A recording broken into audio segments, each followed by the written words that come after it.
Hey everybody, this is David Homestead Hacks.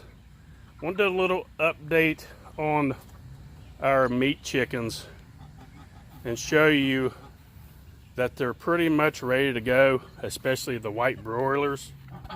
I don't know if I'll actually show any of the processing of them. Primarily what I wanted to show was the grow out process, and there's a lot of videos that show the butchering process and such, and I don't know if I really want to get into that on film or not. So this is probably the last that you'll see of the white ones, and the Red Rangers. They're a lot smaller, but they could even be, as far as that goes, they're ready now. These birds are about 8 weeks old now, so they're past due. So they could have went anywhere from 6 weeks, but 6 weeks is still kind of small.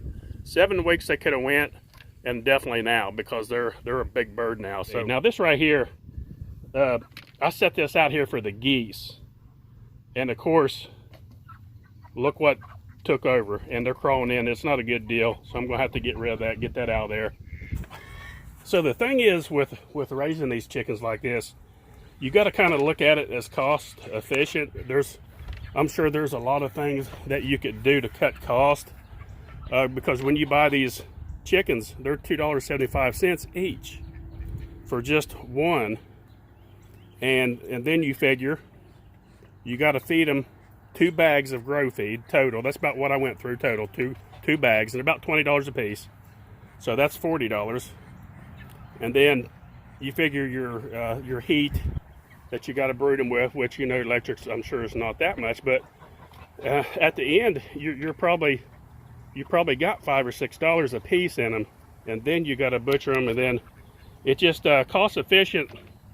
It's really not worth it, except for the fact that you know what you got. That's the biggest thing right there, is what you raise is what you're eating. And but as far as quality, the meat quality would be much better, of course, and it's not grown in a factory farm. So that's the biggest things. Now what I'm thinking about doing, I want to do a series later on, and from start to finish, hatching my own eggs, and then raising the chickens. Say maybe hatch out 20 or 30 chickens, and then we'll move them from there into the goat paddock, and we'll raise them out there, and they'll eat grass and be fed bugs and all that stuff like that. And it does take longer for them to grow, but at least you would be getting your chicks for, you know, pennies a piece. And then you could always, while they're eating that, you could feed them a little bit more naturally instead of packing the growth feed to them. Then what you could raise Rhode Island Reds, for example. Well, if you'd hatch off, your chickens are going to be, of course, straight run. Straight run, if you don't know, is it's just whatever it is, it is. If it's male or female, it could be either or. So then what you could do, you could butcher off the roosters as soon as you find out that they are roosters, and it's usually easy to tell.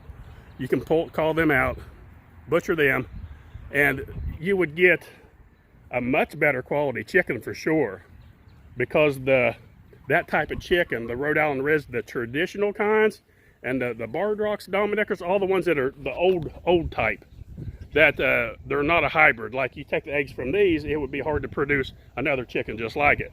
But with the Rhode Island Reds, Dominickers, and such, all those, you can hatch those eggs out and get the same chicken every single time, the same breed. So I'm thinking about doing that next time and seeing how that goes. It would definitely be a better quality, and it would be a lot cheaper. It would just take longer to get there. So I just wanted to put that in there too. And another thing I'm getting ready to do, I got my brand new incubator. I'm going to start a series on quails. So what I'm going to do, these all here will be after they're butchered and gone, or if I don't get to them, I'm going to move them over to the goat paddock until I can get to them. And I got to leave Goosey in there until she finishes off her hatch.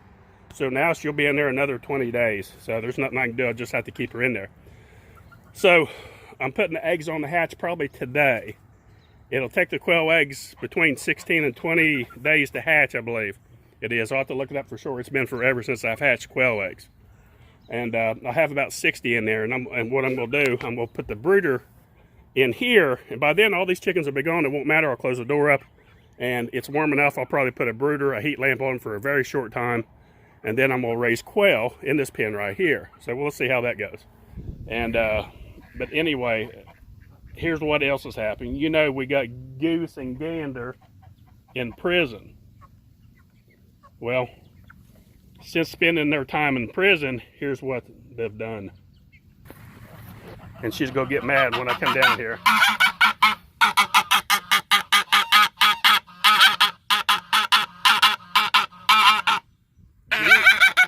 Goosey is sitting on eggs again.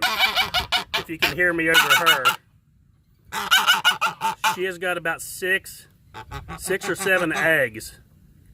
And I didn't think she would do that. I didn't think they would, after they failed, I figured they was done for the year. But since she's been in here, she's laid about 6 eggs, and she's now sitting on them.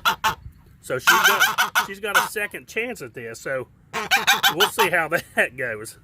Hopefully they'll get lucky this time and hatch out a few. Her nesting situation looks a lot better than it was over there on the other side of the barn. So hopefully that'll work out okay. So that's showing you the chickens and Goosey and Gander. Let's take a look at the garden real quick. Okay, here's the garden. We got all the tomatoes staked up and tied. And the only thing that needs done now is we need to take a hoe in between those and the peppers and hoe it, pull the dirt up on them real good. Probably not going to get to because it's getting ready to downpour. If you remember, the reason Goosey and Gander's in prison to begin with is they destroyed my corn, part of it. But you can see miraculously we have corn again. How'd that happen? Well, what I done yesterday, this corn over here is very, very thick and it needs thinned out really bad. So what I done was I just retilled this over here, and then I dug in between some of the spots that was really, really thick, pulled them up and put them over here. You can see they're a little bit dried out looking because they haven't been watered yet. I'm counting on this rain here shortly. That's why I want to get everything tilled and done. So as soon as we get a good strong rain, that corn will take off. And actually, if you look at the difference between this corn and that corn, corn does so much better when it's bunched up together. It sounds odd, but it's true. And when it was planted at a later date, it does so much better. This corn right here will just about outgrow this over here eventually. And see how short a lot of that corn is, and it's already tasseling out. But it's ambrosia variety, so it's a very short growing corn. It doesn't get very tall. It might reach 5 foot maybe, if it even gets that high. It's already, like I said, it's already tasseling out right there. You can see the tassels on top of it. This corn right here,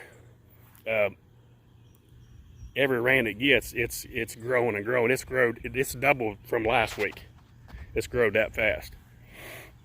Right here we got our half run of green beans, and I finally got them. I got them staked, and I got wire up on top, on the very top of it. And what I'll do, I'll run string straight down for each, about 8 inches apart all the way down both sides. And then I'll put a runner across the bottom to tie it to hold it still until the half runners get a hold of them, and that'll be our green beans. So they're almost done. And then over here, I want to show you one more thing. The potatoes. You can notice right here, we got some dug up right here. And it's actually, we're starting to dig some of our potatoes. Let me show you some of them. They're not real big yet, but they're just perfect size for putting in a pot hole. Well, I mean, they're not bad. That's almost hand size, so the width of your hand almost. So they're still growing. We still got a lot of time for these to grow out, but a lot of these little ones right here, these right here are excellent. You don't have to peel them nothing. That new skin is so thin. Look at it. You don't have to do anything. Just throw it in a pot. We'll clean them off, of course. And every time I dig one, I always cut one in half. That always happens. But it won't take many. And I already dug some there yesterday. And I'll take all those in there and I'll wash them down real good. And we'll throw them in a pot, cook them, and throw some butter and salt and pepper. And those things are ready to go, and they're good. Man, those potatoes. And also, like what we like to do with them is make new potatoes and peas. And we usually get, because we don't grow any peas, which I might next year, because they're so good with these potatoes. And you make a cream with a flour and water, like a thickening, and mix them together, and those are so good. Peas and potatoes, new potatoes and peas, they're so good. So, but anyway, that's an update on the garden. You can see it's coming along good. Tomatoes have really grown. The cucumbers are coming through the ground. I still got to get watermelon and cantaloupe planted right out there.